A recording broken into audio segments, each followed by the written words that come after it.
Baik, kita mulai saja perkuliahan hari ini. Bismillahirrahmanirrahim. Assalamualaikum warahmatullahi wabarakatuh. Selamat siang, teman-teman kelas karyawan 2020 semester 3. Di mata kuliah Hukum Lingkungan ini, pengampunya adalah saya, yaitu Evi Dwi Hastri. Mungkin teman-teman di sini masih belum tahu.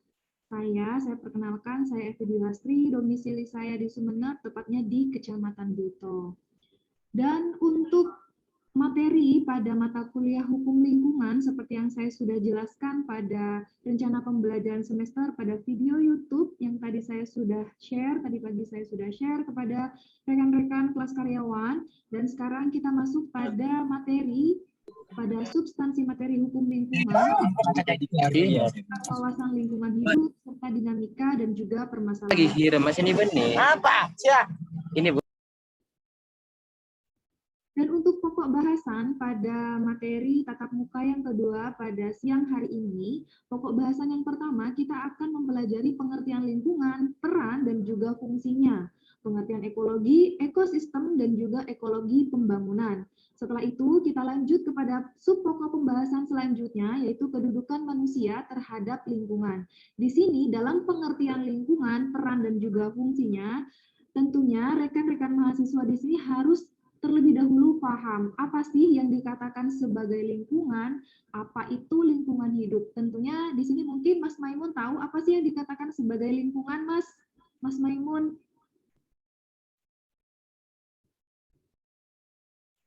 Halo, Mas Fauzi, mungkin bisa mendeskripsikan apa sih yang dikatakan sebagai lingkungan. Mas Maimun bisa mendengar suara saya?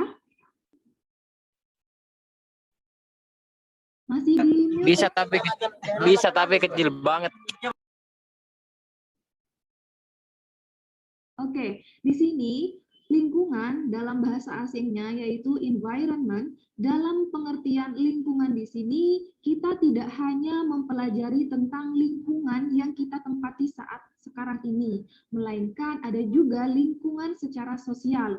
Jadi, hukum lingkungan ini tidak terbatas pada apa yang dipelajari antara makhluk hidup dan juga kegiatannya dengan alam. Ada juga pengertian lingkungan yang didefinisikan baik itu perilaku manusia terhadap lingkungan sekitarnya ataupun terhadap alam. Di sini lingkungan hidup merupakan bagian mendasar dalam kehidupan manusia, tempat bernafas untuk mendapatkan cahaya, mendapatkan bahan makanan, dan lain-lainnya tidak hanya terbatas pada ruang darat saja, tapi ada pula ruang udara. Inilah merupakan hakikat lingkungan itu yang sebenarnya. Di sini ada beberapa definisi atau pengertian lingkungan menurut beberapa pakar, yaitu dari Naughton dan Larry. Lingkungan adalah sesuatu yang terkait dengan semua faktor eksternal yang bersifat biologis dan fisik yang secara langsung dapat mempengaruhi kehidupan pertumbuhan, perkembangan, dan juga reproduksi organisme.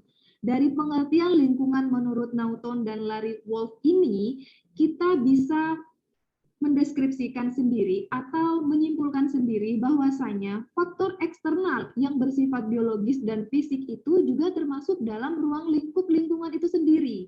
Beda halnya dengan munajat yang memberikan pengertian lingkungan hidup, ya, beda tadi kalau Naughton itu memberikan pengertian dari segi lingkungannya. Sekarang pengertian lingkungan hidup menurut munajat ini diartikan sebagai semua benda dan kondisi termasuk manusia serta perbuatannya, di mana terdapat dalam suatu ruang tertentu di mana manusia itu berada dan mempengaruhi serta dengan kesejahteraan manusia, jasad, dan hidup lainnya. Jadi munajat ini berpendapat bahwasanya dikatakan sebagai lingkungan hidup apabila terdapat suatu tempat, terdapat suatu ruang tempat manusia hidup di mana dalam hal ini termasuk perbuatan-perbuatannya juga itu mempengaruhi serta berkaitan dengan kesejahteraan manusia itu sendiri. Selanjutnya, ini kita berbicara sudah pada pengertian lingkungan menurut Undang-Undang penegakan lingkungan hidup dalam Undang-Undang Nomor 32 Tahun 2009 pada pasal 1 angka 1, di mana pasal ini memberikan pengertian tentang lingkungan merupakan kesatuan ruang dengan semua benda, daya, keadaan, dan juga makhluk hidup. Nah, makhluk hidup ini termasuk manusia, hewan, lingkungan, dan lain sebagainya, baik itu secara biologis maupun fisik dan perilakunya. Yang mana semua ini dapat mempengaruhi alam itu sendiri. Ada hubungan timbal balik, baik itu antara manusia sebagai subjek hukum dengan alamnya, di mana kelangsungan ini akan berdampak, akan beresiko terhadap kehidupan dan juga kesejahteraan manusia dalam saat ini dan juga ke depannya. Nah, dari pengertian lingkungan di sini, rekan-rekan mahasiswa sudah mendapatkan konklusi atau kesimpulan dari pengertian lingkungan itu sendiri. Jadi sudah mendapat gambaran bahwa yang dikatakan lingkungan itu tidak hanya terbatas pada satu subsistem saja, tapi hubungan timbal balik antara manusia dan juga tempat dia berada, yaitu alam. Oke, di sini ada pembagian lingkungan, baik pembagian lingkungan secara anorganik, pembagian lingkungan secara organik, lingkungan sosial, lingkungan komposit. Nah, lingkungan sosial seperti yang sudah saya sebutkan tadi, oh ini ada Mas Ari, selamat datang Mas Ari, selamat bergabung di mata kuliah hukum lingkungan. Halo Mas Ari, sudah monitor Mas? Ya, Mbak. Baik, terima kasih. Kita lanjutkan dulu. Nah, di pembagian hukum lingkungan ini ada pembagian lingkungan secara tersendiri. Di sini ada 4 klasifikasi pembagian lingkungan berdasarkan jenisnya, ya, berdasarkan jenisnya. Jadi kalau misalnya lingkungan organik ini diartikan secara fisik, lalu lingkungan organik ini diartikan secara biologis, lingkungan sosial, dan juga lingkungan komposit. Lingkungan sosial seperti yang saya sudah singgung di awal, bahwa hukum lingkungan tidak hanya terbatas pada lingkungan yang bersifat fisik dan juga biologisnya, tapi juga ada lingkungan yang sosial, baik itu fisiososial, biososial, maupun psikososial. Nah, lingkungan fisik atau anorganik itu, yakni lingkungan yang terdiri dari misalnya gaya kosmik dan juga fisiografis seperti tanah, udara, laut, dan juga radiasi, gaya tarik, ombak, dan lain sebagainya. Jadi hal-hal yang bersifat fisik seperti saya yang sebutkan barusan, itu termasuk dalam ruang lingkup lingkungan anorganik. Jadi artinya tidak terdiri dari subsistem yang berdasarkan biologis atau organik. Jadi bisa dibedakan kalau misalnya tanah, udara, cahaya, lalu fisiografis, kosmik, gaya tarik, dan lain sebagainya itu digolongkan atau diklasifikasikan ke dalam ruang lingkup lingkungan secara anorganik atau fisik. Nah, lalu apa bedanya dengan lingkungan secara organik atau biologis? Di sini lingkungan organik atau biologis sederhana saja, seperti kita sebagai manusia. Kita sebagai manusia ini sudah termasuk dalam ruang lingkup lingkungan secara biologis. Kenapa? Karena kita merupakan mikroorganisme, kita merupakan salah satu perkembangan dalam ilmu biologi, misalnya mikroorganisme, lalu parasit, dan hewan, dan lain-lain sebagainya itu digolongkan terhadap lingkungan parental. Prenatal dari proses-proses biologi seperti reproduksi. Nah, kita merupakan hasil dari reproduksi itu, maka kita termasuk dalam ruang lingkup biologi atau organik. Jadi di sini sudah bisa dibedakan di mana perbedaan antara lingkungan secara anorganik dan juga lingkungan secara organik atau biologis. Adanya kegiatan-kegiatan atau proses reproduksi dalam ilmu sosial, ilmu biologis ini, karena ini berkaitan juga dengan apa yang nantinya akan berlangsung untuk kehidupan selanjutnya. Kenapa adanya reproduksi ini sangat mempengaruhi terhadap perkembangan lingkungan? Nah, misalnya saya berikan contoh seperti ini. Misalnya ikan berjenis misalnya burung ataupun ikan ataupun hewan apapun ataupun nanti itu adalah pohon berjenis apapun, tanaman berjenis apapun itu, yang itu termasuk langka. Kemudian apabila dalam ekosistem hewan tersebut, dalam ekosistem hewan dan juga tumbuhan tadi itu dipengaruhi oleh hal-hal yang bersifat eksternal seperti pada pengertian hukum lingkungan tadi, maka ini akan berpengaruh. Berpengaruh terhadap apa? Berpengaruh terhadap perkembangan. Proses berkembang biaknya, proses reproduksi, maka ini akan mengalami keterhambatan dan juga keterlambatan. Nah, selanjutnya kita di lingkungan sosial. Nah, di lingkungan sosial baik itu secara sosial, biososial, dan juga psikososial. Kalau misalnya kita pertama dulu kita ke fisiososialnya dulu. Ya, di fisiososial ini terdiri dari dua subkata. Yang pertama adalah fisio dan yang kedua adalah sosial. Fisio merupakan arti dari fisik, secara fisik. Sosial adalah dalam ruang lingkup sosial. Berarti ini adalah proses berinteraksi antara manusia dan juga lingkungan secara fisik. Lingkungan secara fisik ini yang seperti apa? Seperti tadi misalnya secara fisik misalnya dengan tanah, lalu dengan cahaya, dan lain sebagainya itu. Dan ketika kita masukkan ke dalam lingkungan sosial secara fisiososial, maka ini lingkungan fisiososial ini merupakan lingkungan yang meliputi misalnya kebudayaan secara materialnya.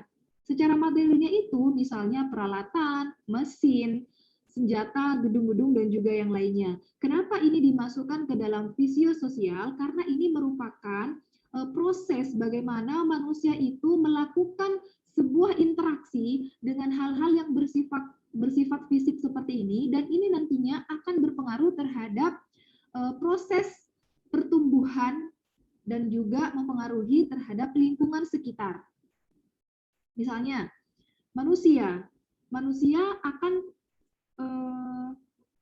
membuat sebuah gedung misalnya, membuat sebuah gedung sehingga dia harus membabat habis semua hutan misalnya ratusan hektar dari hutan tersebut harus dibersihkan, harus dibabat habis, semua pepohonan yang ada di situ harus diratakan sehingga di tempat itu akan dibuat sebuah bangunan. Lalu bagaimana ini tidak mempengaruhi terhadap ekosistem yang lainnya ketika kita melakukan sebuah pembangunan. Seperti itu ya, ketika kita melakukan sebuah pembangunan di suatu daerah, kemudian di daerah itu dieksploitasi, dan ini akan berpengaruh terhadap keberlanjutan ekosistem yang lainnya. Baik itu ekosistem di darat, di laut, maupun di udara. Oke, kita lanjut ke lingkungan sosial secara biososial. Lingkungan sosial secara biososial ini manusia dan juga bukan manusia, yaitu manusia dan interaksinya terhadap semuanya dan tumbuhan beserta hewan domestik dan semua yang digunakan manusia yang berasal atau bersumber dari sumber organik. Ya, kalau kita lihat pada cirinya ini di biososial dan juga di fisiososial dan juga di psikososial, kita paling tidak memiliki gambaran tersendiri. Seperti yang sudah saya jelaskan tadi, kalau misalnya di lingkungan sosial fisiososial ini kan sudah jelas secara fisik, secara anorganiknya. Seperti saya sudah jelaskan tadi, kalau misalnya anorganik itu yang berkaitan atau bersinggungan dengan hal-hal yang bersifat fisik. Sedangkan kita lanjut ke materi selanjutnya, yaitu lingkungan sosial secara biososialnya. Secara biososial, yang pertama, saya sudah menyampaikan barusan bahwa hal ini ada kaitannya dengan hal-hal yang bersifat biologis. Hal-hal yang bersifat biologis seperti apa sehingga ini termasuk dalam ruang lingkup lingkungan secara sosial. Misalnya, saya kasihkan contoh seperti ini. Manusia dalam memenuhi kebutuhan hidupnya, dia memerlukan makanan. Dia harus memenuhi kebutuhan makanan setiap harinya. Dia membutuhkan yang namanya sayur, dia membutuhkan yang namanya protein, baik itu protein hewani maupun protein dari tumbuh-tumbuhan. Ya, protein hewani mereka harus mendapatkan dari ikan misalnya. Nah, ikan untuk suatu daerah tertentu dan juga untuk suatu musim tertentu tidak akan seterusnya banyak. Ada kalanya yang namanya ikan itu ada pasang surutnya. Misalnya dari bulan berapa sampai bulan berapa jenis ikan ini akan mengalami penurunan. Nah, mengalami penurunan ini karena dieksploitasi. Jadi antara subsistem yang satu dengan subsistem yang lainnya, subsistem di dalam ruang lingkup ekosistem di air, di darat, dan juga di udara, ini akan berpengaruh. Misalnya, saya sudah contohkan tadi, misalnya kita membutuhkan untuk melengkapi, memenuhi kebutuhan hidup kita. Ketika ini manusia terus mengeksploitasi yang namanya hewan, baik itu ikan, sapi, kebutuhan pokok manusia, itu dieksploitasi. Maka untuk perkembangan biak selanjutnya, untuk proses reproduksi biologis, secara biologis dari hewan ini, dari tumbuhan ini akan mengalami keterhambatan juga. Jadi bagaimana manusia itu lebih arif dalam menggunakan lingkungan hidup secara sosial ini. Bagaimana dia itu berperilaku terhadap lingkungan hidup secara sosial dengan organisme secara biologis ini. Seperti itu rekan mahasiswa. Untuk selanjutnya dalam ruang lingkup lingkungan sosial, yaitu psikososial, di sini merupakan lingkungan yang nantinya itu berhubungan dengan tabiat ataupun batin manusia, hal-hal yang bersifat batin, ya bersifat secara batin ya, ini seperti sikap pandangan, keinginan, keyakinan, dan hal ini itu terlihat melalui pandangan, keinginan, keyakinan, seperti melalui adanya kebiasaan, agama, ideologi, bahasa, dan juga lain-lain. Nah, lingkungan sosial yang terakhir ini, yang psikososial ini dipengaruhi pula oleh lingkungan secara eksternal. Ya, apabila contohnya seperti ini. Contohnya seperti ini ya. Dalam Islam itu mengenal adanya kurban, ya, mengenal adanya kurban. Setiap tahun ada penyembelihan hewan kurban. Ketika semua umat muslim memenuhi ibadah itu, misalnya kita melaksanakan ibadah pemotongan hewan kurban, kita melakukan kurban, dan kita itu otomatis kan berkurban entah itu kambing, domba, ataupun sapi. Ketika semua umat muslim di Indonesia melakukan hal seperti itu dalam kurun waktu yang sama, dan ini mereka membeli sebanyak-banyaknya hewan misalnya untuk dikurbankan, apakah iya dalam waktu yang bersamaan hewan tersebut, baik itu kambing, domba maupun sapi, itu dapat terpenuhi kebutuhannya untuk kegiatan agama mereka, untuk kegiatan rohani mereka. Nah, ketika hal ini sudah semakin sulit dan sudah semakin tidak bisa ditanggulangi lagi, ini akan berpengaruh terhadap ekosistem yang lainnya. Nah, hal-hal yang bersifat sosial seperti ini juga akan secara tidak langsung ini akan berpengaruh pula terhadap lingkungan hidup. Seperti itu yang saya maksud. Dan untuk lingkungan yang terakhir, lingkungan komposit. Di sini lingkungan yang diatur secara institusional berupa lembaga-lembaga baik yang terdapat di daerah, kota maupun di desa. Lingkungan komposit ini dipengaruhi oleh hal-hal yang bersifat eksternal. Hal-hal yang bersifat eksternal ini berasal dari kebijakan yang dibuat oleh pemerintah. Nah, lingkungan komposit ini tidak lain merupakan kebijakan dalam ruang lingkup hukum lingkungan seperti yang tertuang di dalam Undang-Undang Nomor 32 Tahun 2009 UU PLH, Undang-Undang Perlindungan dan Pengelolaan Lingkungan Hidup. Dari sini mungkin ada rekan-rekan yang ingin diklarifikasi, ingin ditanyakan atau apa, silahkan pendapatnya ingin disampaikan, atau mungkin ada suatu permasalahan. Nanti kita kaji bersama, kita bahas bersama, kita diskusi di sini. Silahkan Mas Maimun ataupun Mas Muhammad Fauzi, monggo.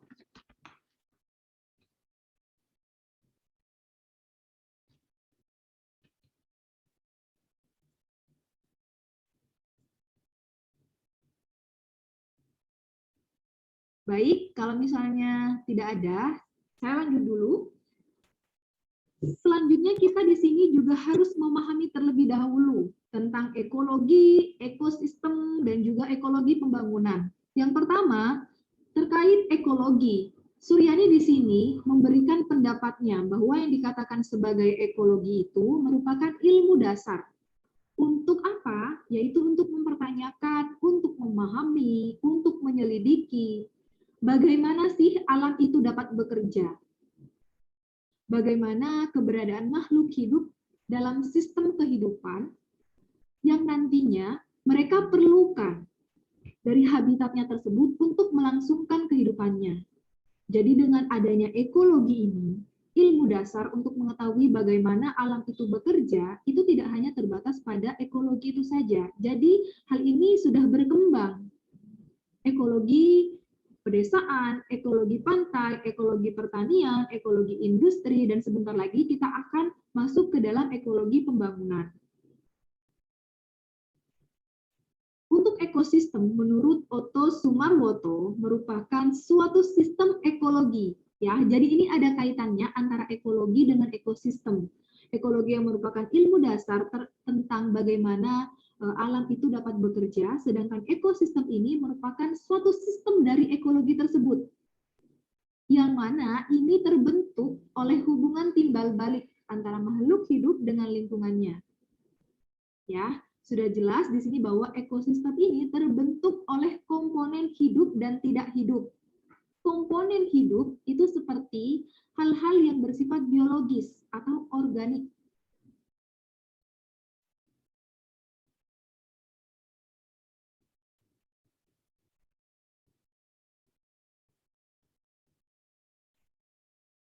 Sedangkan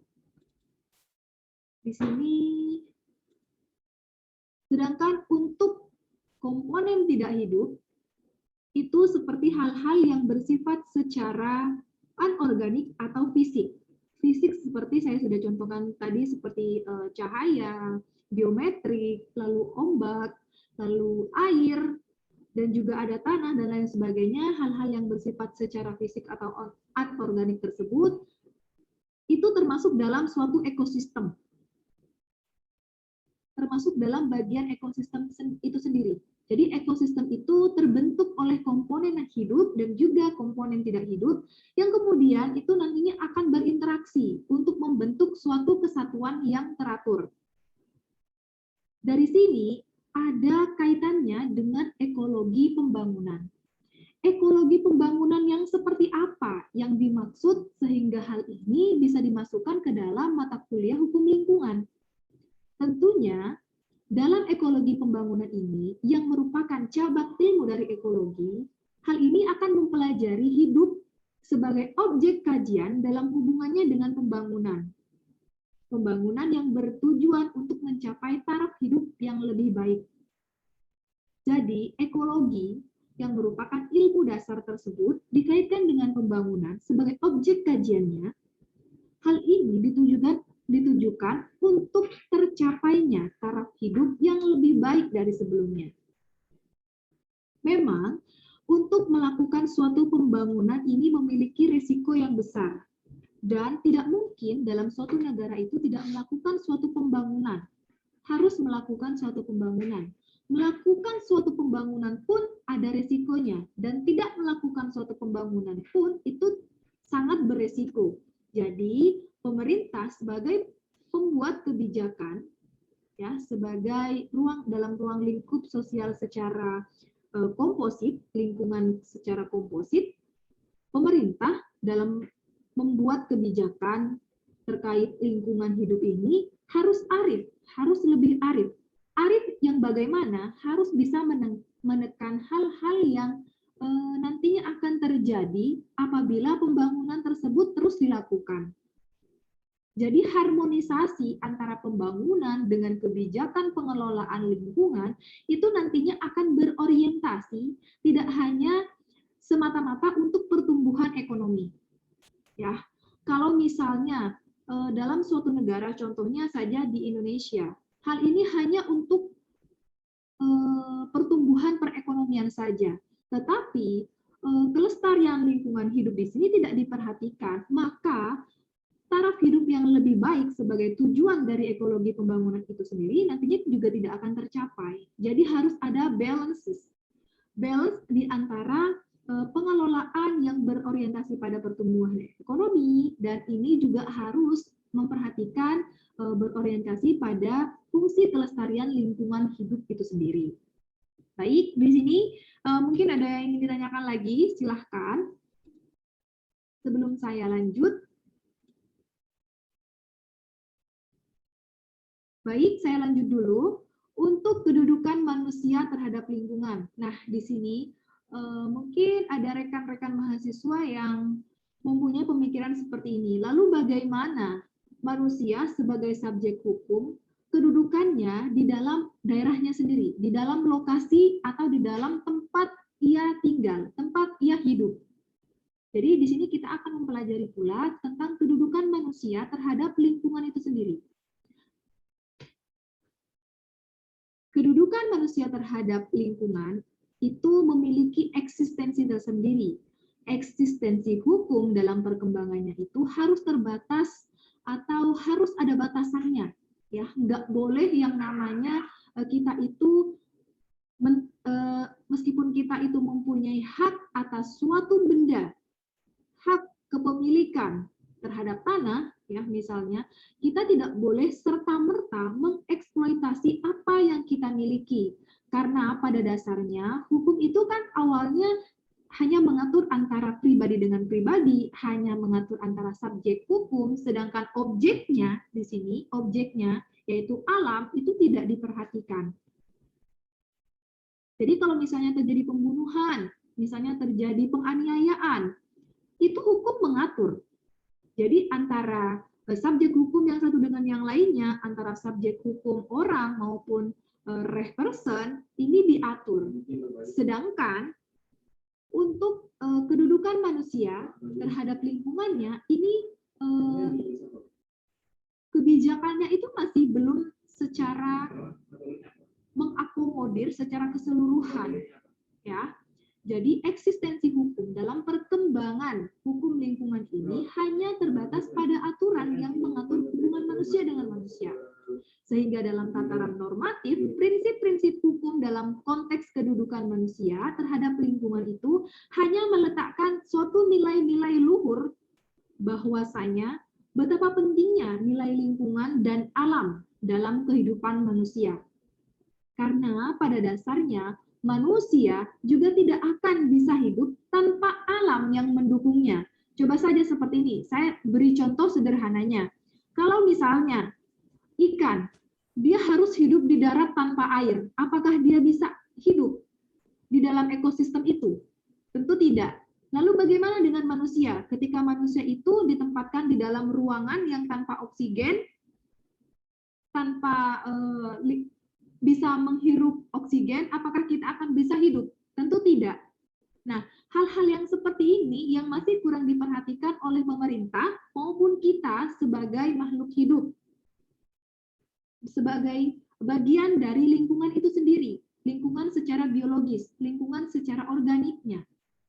Nah, hal-hal yang seperti ini yang perlu diperhatikan dan juga mendapat sorotan baik bagi kita sebagai subjek hukum, sebagai bagian dari alam itu sendiri, untuk mengelola lingkungan secara arif agar tercapai yang namanya ekologi pembangunan tadi, untuk memperbaiki atau untuk mencapai taraf hidup yang lebih baik.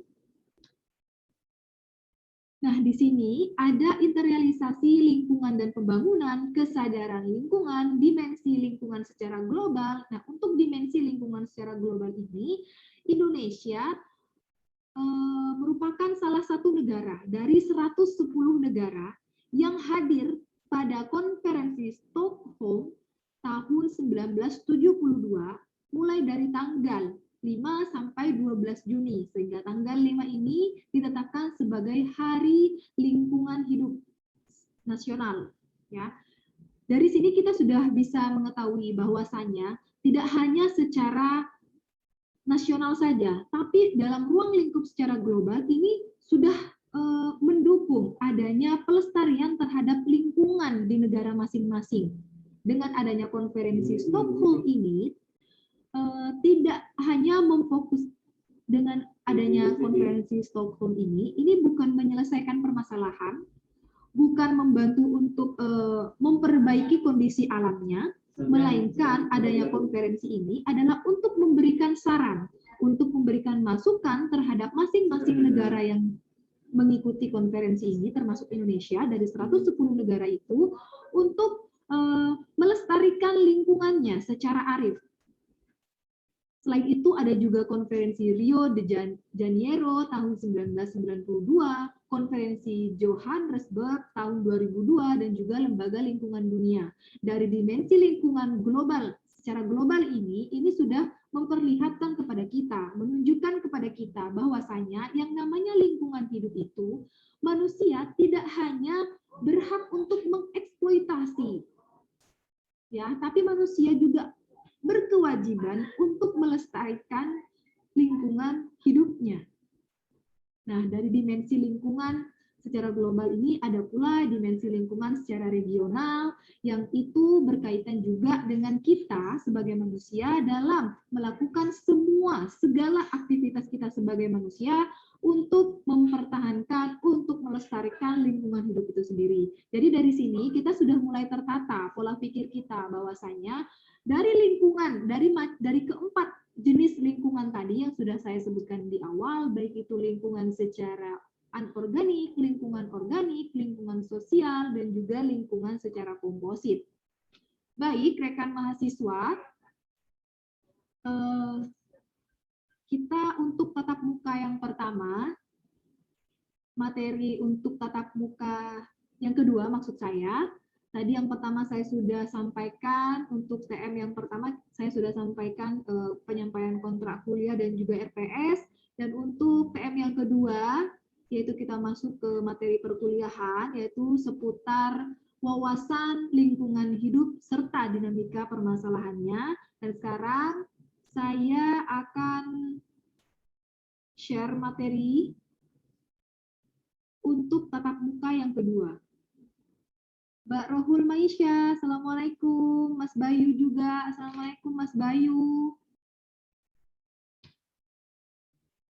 Waalaikumsalam, Bu. Mas Bayu, lagi di mana Mas? Lagi di rumah atau di tempat kerja? Di tempat kerja, Bu, di Kangian, Bu. Dinas di mana Mas? Dinas di Kangian, Bu. Di instansi apa? Polri. Oh, memang asli Kangian atau gimana Mas? Enggak, Bu, baru pindah, Bu. Oh, memang bertugas. Baru dipindah bulan Juli kemarin. Tapi aslinya memang Sumeneb ya, Mas? Asli Sumeneb, Bu. Ya ini Bu lagi kerja, Bu, sambil dengerin, Bu. Oh, lagi ada. Mohon maaf ya. Sumeneb mana Mas Bayu? Apa? Mas Bayu mungkin ada yang ditanyakan, Mas? Gak ada, Bu. Ibu sudah berkeluarga? Mbak siapa ini? Mbak Maisha, halo. Mbak Maisha, dengar suara saya, Mbak?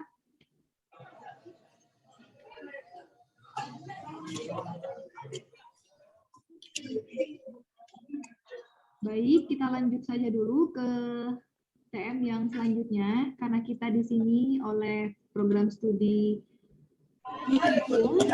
kita diberikan kesempatan untuk menyampaikan 3 TM sekaligus untuk kelas karyawan ini pada tanggal 26 September ini. Dan untuk materi yang ketiga, yaitu tatap muka yang ketiga, kita di sini akan menyampaikan atau juga mempelajari hukum lingkungan dalam kajian optik hukum lingkungan serta kebijakan nasionalnya.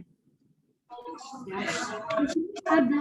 Adapun dasar hukum, asas, serta tujuan pengelolaan lingkungan, ini sudah tertera secara jelas di dalam Undang-Undang Perlindungan dan Pengelolaan Lingkungan Hidup nomor 32 tahun 2009. Dalam konteks pengelolaan lingkungan hidup secara substansi ini itu tentunya ya mahasiswa itu mengandung prinsip-prinsip pengelolaan lingkungan dengan membedakan antara asas, tujuan, dan juga sebenarnya. Tujuan pengelolaan lingkungan itu tidak memiliki hal yang ingin dicapai. Jadi ada pula hal-hal yang ingin dicapai. Nah ini nantinya itu harus berdasarkan, harus mengacu terhadap dasar hukum itu sendiri, asas dan juga tujuan pengelolaan lingkungan. Lalu ketiga ini merupakan prinsip 3 serangka yang tidak dapat dipisahkan, satu dan juga yang lainnya.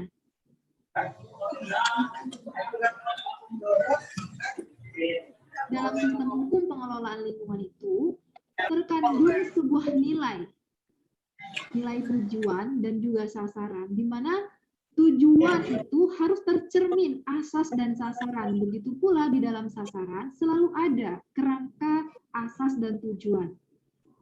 Untuk kita dapat memahami tentang mata kuliah hukum lingkungan ini, pastinya rekan-rekan mahasiswa tidak lupa saya sarankan untuk membaca Undang-Undang Nomor 32 Tahun 2009.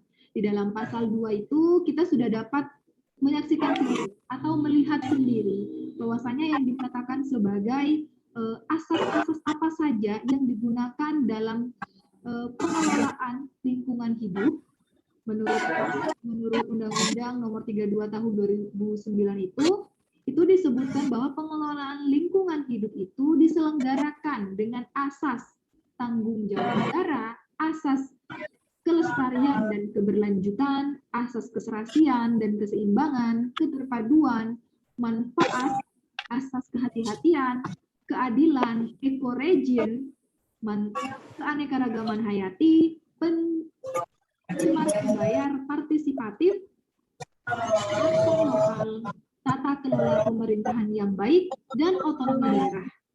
Hal ini tujuannya, seperti yang saya katakan tadi, ini pastinya tidak terlepas dari tujuan yang ingin dicapai. Nah, tujuan ini adalah apa? Untuk mewujudkan pembangunan berkelanjutan dan mencapai keserasian, keselarasan, dan juga keseimbangan lingkungan hidup. Nah, ini tak terlepas pula dari apa yang sudah saya jelaskan pada materi kedua tadi, bahwasanya ekologi pembangunan di sini merupakan hal yang sangat urgen, hal yang sangat vital dalam mencapai tujuan pengelolaan lingkungan hidup itu sendiri. Ya, dengan kita mencapai kearifan, keselarasan, keserasian, juga keseimbangan lingkungan hidup ini, kita tidak dapat lepas dari asas-asas yang kita gunakan dalam mengelola lingkungan hidup itu sendiri. Nah, di sini ada 3 dasar pengelolaan lingkungan hidup. Ya, ketiga asas tersebut ini 3 asas dasar pengelolaan lingkungan hidup, mulai dari asas tanggung jawab negara, asas keberlanjutan, asas manfaat bertujuan untuk mewujudkan pembangunan berkelanjutan atau sustainable development. Nah, di sini asas pertanggungjawaban negara, saya jelaskan secara singkat, asas pertanggungjawaban negara. Meskipun di sini negara diberikan kewenangan yang sepenuhnya oleh undang-undang dalam pasal 33 UUD 1945 bahwasanya negara berkewajiban mengelola secara keseluruhan untuk kemakmuran rakyatnya. Nah, di sini tanggung jawab negara untuk melestarikan lingkungan juga tidak boleh dibiarkan. Jangan serta-merta kita untuk mewujudkan kehidupan yang layak bagi masyarakat Indonesia. Kita bertujuan untuk mengelola lingkungan kita, tapi jika kita tidak melakukannya dengan asas-asas yang sudah saya sebutkan tadi, ini juga akan berpengaruh terhadap ekosistem yang lainnya. Begitupun dengan asas keberlanjutan. Nah, asas keberlanjutan ini tidak terlepas pula kontribusi baik itu oleh pemerintah, masyarakat, dan juga kebijakan yang dibuat. Sehingga hal ini akan berkorelasi untuk saat ini dan juga untuk kedepannya. Jadi ini dapat digunakan secara berkelanjutan. Dan untuk asas manfaat bertujuan untuk mewujudkan pembangunan berkelanjutan, sebagaimana yang sudah disampaikan dalam ekologi pembangunan tadi, yaitu untuk dapat tercapainya taraf hidup yang lebih baik, tidak hanya untuk saat ini saja, tapi untuk waktu yang akan datang, untuk beberapa tahun ke depan, untuk puluhan tahun ke depan, tentunya ini harus dilestarikan dan juga dijaga. Jangan sampai hal ini akan berpengaruh terhadap kehidupan yang selanjutnya. Untuk mewujudkan pembangunan yang berkelanjutan ini juga harus dikorelasikan dengan asas-asas yang sudah disebutkan dalam Undang-Undang Nomor 32 Tahun 2009 tentang UU PLH. Baik, dari sini ada mungkin tadi yang terlewat pada materi saya yang kedua, itu ada beberapa pengertian dari beberapa pakar dan juga pengertian lingkungan hidup dari Undang-Undang Nomor 32 Tahun 2009, tepatnya di pasal 1 angka 1. Di sini ada istilah asing yang biasa digunakan dalam ruang lingkup lingkungan hidup.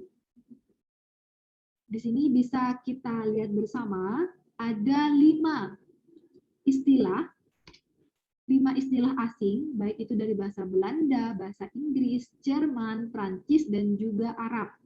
Jadi di sini mata kuliah hukum lingkungan ini secara normatif juga sudah menjadi mata kuliah yang berada pada mata kuliah hukum lingkungan itu sendiri ataupun mata kuliah lingkungan hidup. Ya, jadi misalnya di dalam bahasa Belanda Milieurecht, bahasa Inggris Environment Law, bahasa Jerman Umweltrecht, bahasa Prancis Droit de Environnement, bahasa Arab Hunan Albina. Bu, suaranya lebih besar kalau boleh, Bu. Suara saya masih belum jelas ya, Mas? Bukan jelas, dalam banget suaranya. Ini saya sudah teriak-teriak, Mas. Gitu. Berarti earphone-nya, Bu, kurang dekat. Pakai laptop, Pak? Iya, saya nggak pakai headphone, nggak pakai earphone. Oh, itunya. Dari tadi saya taruh telinga dulu. Atau mungkin Masnya ada di ruang terbuka ya? Ada di kamar, Bu. Minggu bikin tidur.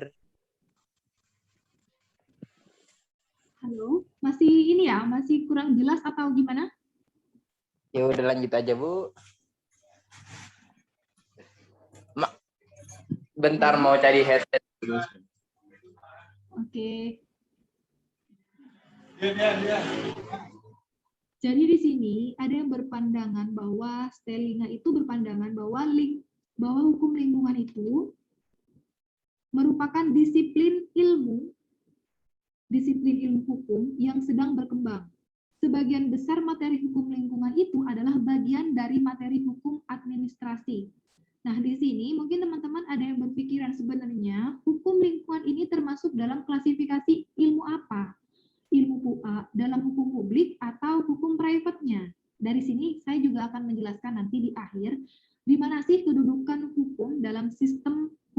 Indonesia.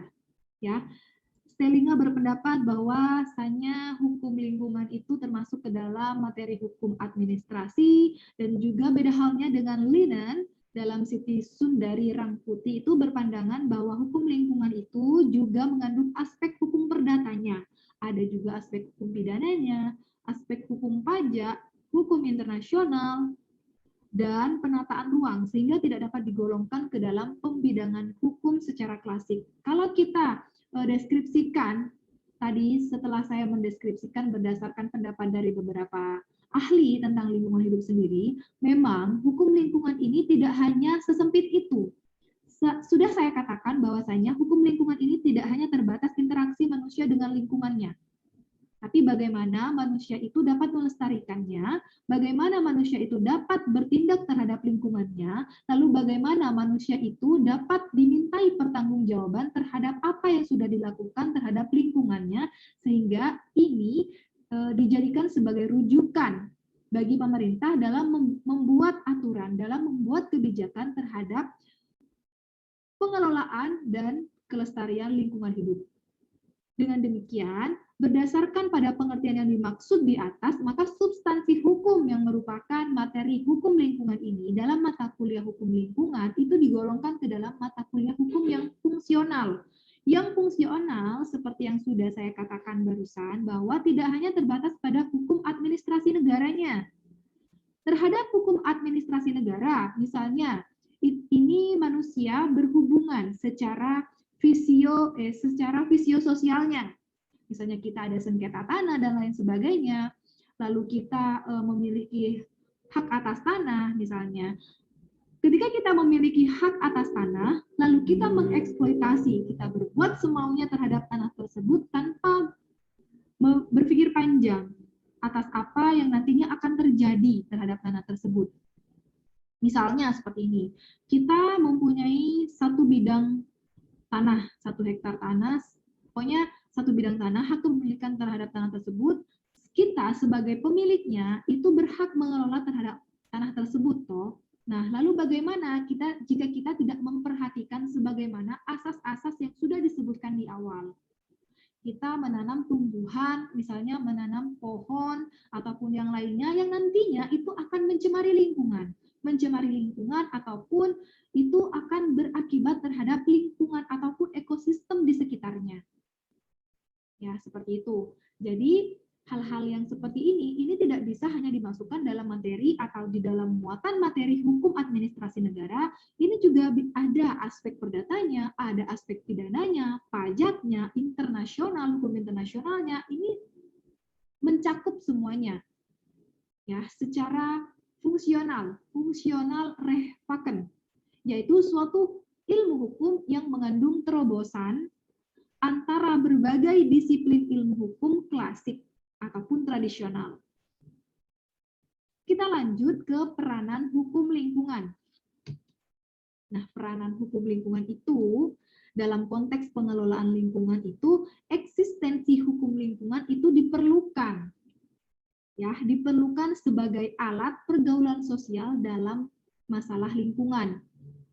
Dalam perspektif ilmu ekologi, baik itu ekologi pembangunan itu sendiri, semua benda, termasuk semua makhluk hidup, kita sebagai makhluk hidup, yaitu manusia, dan juga ada daya dan juga keadaan yang memiliki nilai fungsi ekosistem di dalamnya, ini berperan dalam mempengaruhi kelangsungan hidup manusia dan juga makhluk hidup yang lainnya.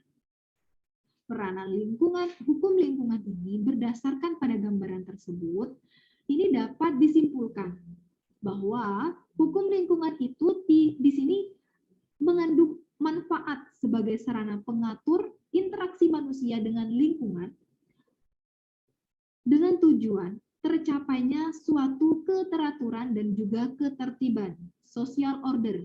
Jadi hukum lingkungan ini mengandung juga tujuan-tujuan kepada terciptanya sebuah pembaharuan masyarakat, social engineering. Tidak hanya, seperti yang sudah saya katakan tadi, tidak hanya orientasi pengelolaan lingkungan hidup itu ditujukan kepada perekonomian nasional, tapi kita juga harus memperhatikan terhadap pelestarian lingkungan hidup. Tidak semata-mata untuk mencapai perekonomian yang baik, perekonomian nasional yang baik, maka pembangunan itu dilaksanakan secara tidak humanis. Ya. Mungkin di sini ada rekan-rekan yang ingin ditanyakan sebelum kita lanjut ke dinamika pengelolaan lingkungan. Mas Maimun, ada yang ingin Lanjut ditanyakan? Ibu, lanjut. Sudah bisa dipahami berarti ya Mas? Atau penjelasan saya terlalu cepat? Atau penjelasan saya Ini kan terlalu... baru detail suaranya karena baru dapat earphone. Baik, Mas Muhammad Fauzi, Mas Bayu. Mungkin 3 ada yang orang ya, Bu? ditanyakan. 3 orang ya? Ada Mbak Maisha juga, ada Mas Bayu, ada Mas Fauzi. Gak ada Bu, gak ada Bu. Lanjut. Nggak ada Katanya namanya, Mas Mas. Bayu, katanya ya.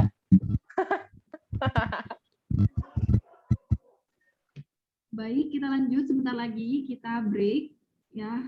Kapan offline, Bu? Saya mengharapkan segera mungkin kita bisa tatap muka secara langsung ya, karena masih kebijakan di kampus kita untuk belajar secara daring, kita ikuti saja dulu. Semoga saja ini segera pulih, segera kembali ke tatap muka seperti biasanya ya. Iya, ini kan nggak kenal sama Ibu, pengenalan dulu lah. Ini saya tadi sudah Mas memperkenalkan diri. Oh, saya betul lambat masuknya. Ya, dinamika pengelolaan lingkungan. Pertimbangan yang menjadi dasar diberlakukannya Undang-Undang Pengelolaan Lingkungan Hidup nomor 32 tahun 2009. Ini ada 3 aspek yang menjadi pertimbangannya. Yang pertama, dalam rangka mendayagunakan sumber daya alam untuk memajukan kesejahteraan umum. Seperti yang tadi saya sudah sampaikan, yang diamanatkan dalam UUD 1945 bahwa untuk mencapai kebahagiaan hidup berdasarkan Pancasila dilakukan pembangunan berkelanjutan. Nah, pembangunan berkelanjutan ini pastinya yang harus berwawasan lingkungan. Berwawasan lingkungan seperti apa? Berwawasan lingkungan yang harus berdasarkan pada kebijakan nasional. Nah, tentunya kebijakan nasional ini harus berpedoman terhadap asas-asas yang sudah disebutkan di dalam pasal 2 Undang-Undang Nomor 32 Tahun 2009 tadi. Baik itu asas keterbukaan, lalu asas yang lainnya, itu dapat memadukan seluruhnya dengan memperhitungkan kebutuhan generasi masa kini dan juga masa yang akan datang.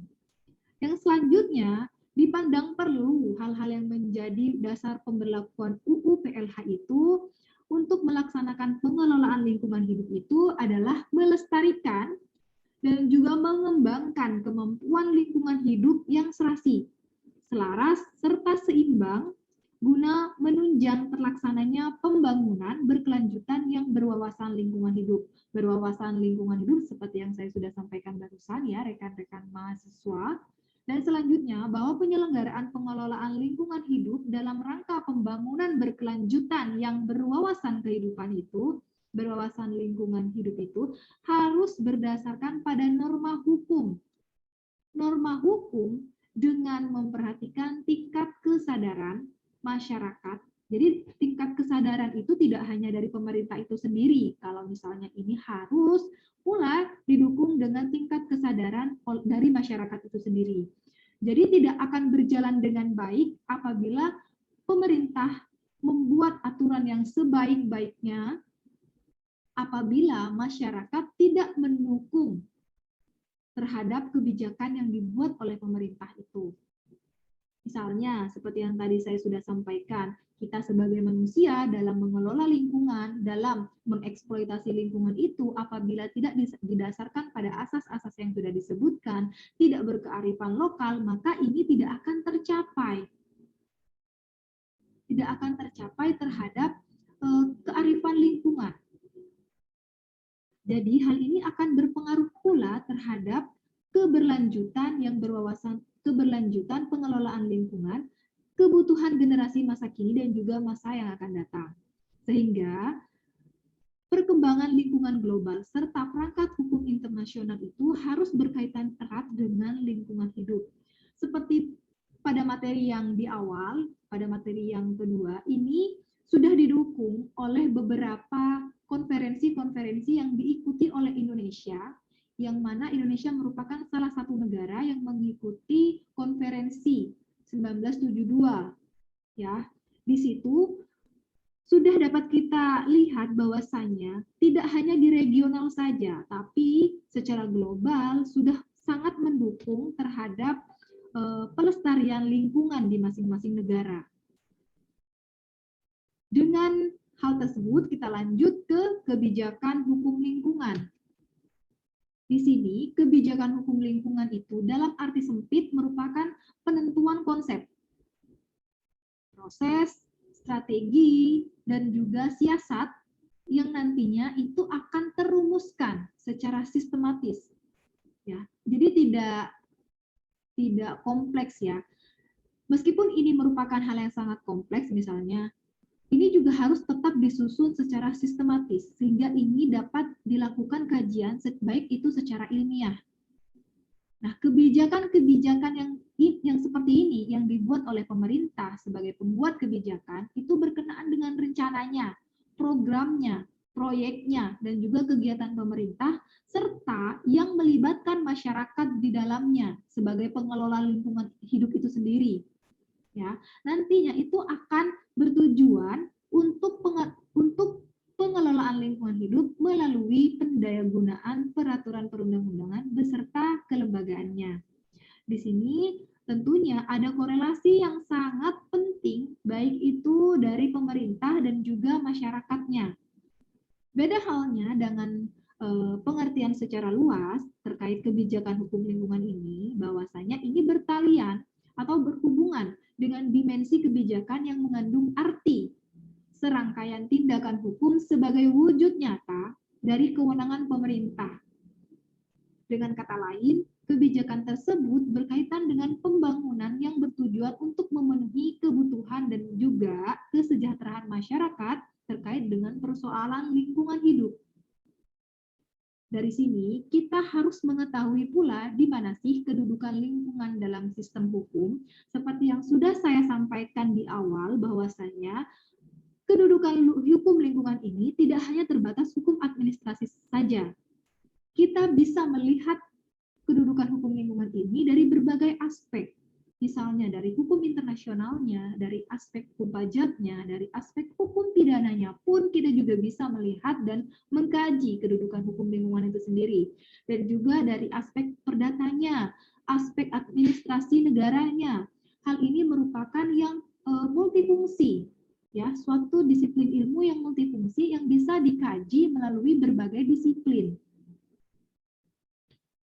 Nah, di sini merupakan bagan yang memperlihatkan posisi hukum lingkungan dalam sistem hukum di Indonesia. Jadi di sini ada hukum privat, hukum publik, meskipun di sini kedudukan hukum lingkungan ini berada di dalam hukum publik, tidak menutup kemungkinan bahwa misalnya secara privat hukum lingkungan ini dapat diselesaikan.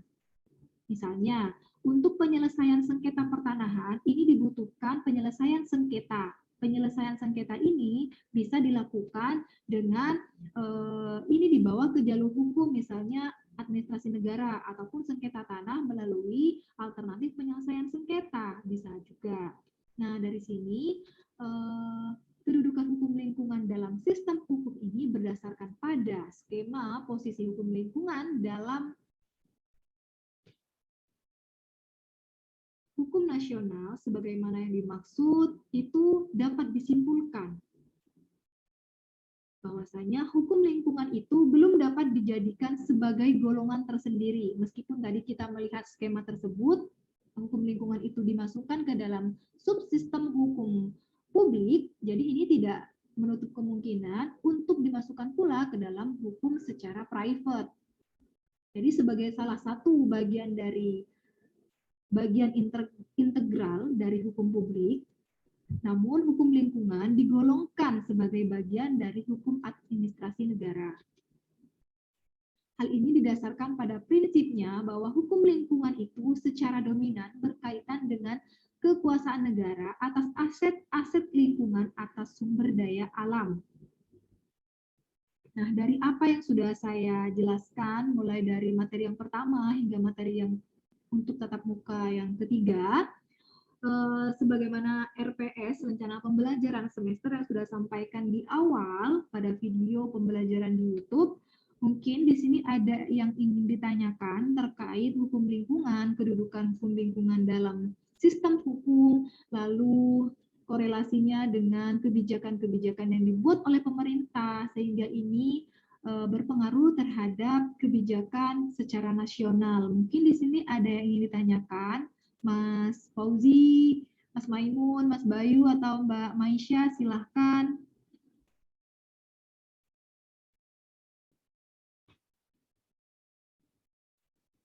Baik, kalau misalnya tidak ada, saya Lanjut, Bu. akhiri pertemuan tatap muka yang ketiga. Kita lanjut di bulan Oktober nanti setelah kita ada jadwal. Kita kan sudah sama-sama mengetahui jadwalnya yang sudah saya share di grup. Sebagaimana jadwal tersebut, kita lanjut di tatap muka yang keempat, 5, dan ke-6. Setelah itu kita UTS. Baik, jika tidak ada yang ingin ditanyakan, saya akhiri perkuliahan tatap muka yang ketiga kali ini. Terima kasih Mas Bayu, Mas Maimun, Mas Fauzi, dan juga Mama Aisyah. Terima kasih sudah join. Saya Siap, Bu. Sama-sama. wabarakatuh. Nanti kalau UTS Waalaikumsalam. jangan sulit-sulit, Bu. Warahmatullahi wabarakatuh.